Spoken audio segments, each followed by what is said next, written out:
les établissements de protection au nombre de 138 dénombrés depuis 2022, contrôlés et encadrés par nos services extérieurs, plus précisément par nos inspections ici présentes. Donc, doivent avoir des référentiels, en tout cas tables de bord, comme si on peut s'exprimer ainsi, afin de voilà, d'affiner et de voir quelle technique de contrôle, d'encadrement et d'appui est plus adaptée. Donc, aux côtés d'un guide de contrôle qu'on a eu à élaborer avec tous les corps de contrôle ici présents, il était essentiel de définir un cahier de charges qui est un pacte en tout cas entre les acteurs de protection en milieu institutionnel et le milieu de la protection de l'enfance et l'enfance en tant que telle, pour en tout cas coller aux normes standards de prise en charge des enfants, en tout cas vulnérables en général. C'est un cahier de charge, certes, pensé du point de vue institutionnel, protection judiciaire, mais sera élaboré de manière inclusive avec tous les acteurs de la protection.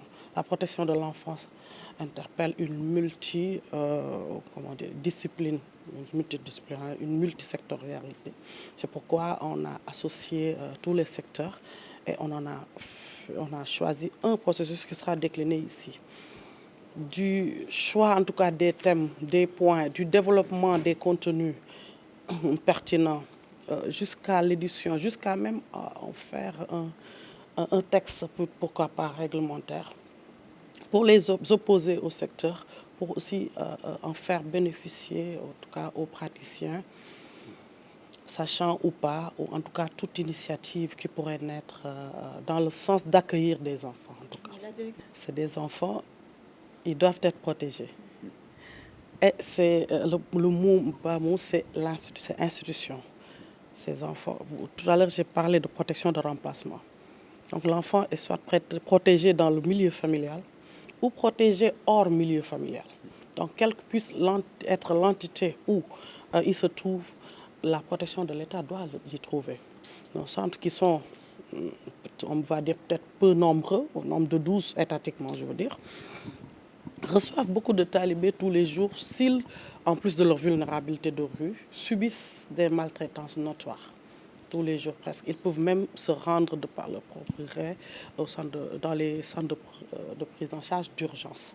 Pour l'instant, sur le plan institutionnel, c'est ce qui est en tout cas disponible.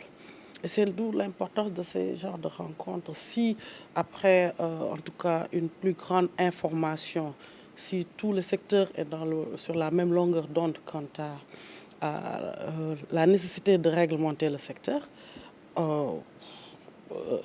les initiatives peuvent déjà plus être transparentes, mais plus aussi se multiplier. Et là, on pourra caser tous les enfants de la rue en situation de vulnérabilité au sein de leur famille et autres. C'est vraiment notre souhait le plus grand.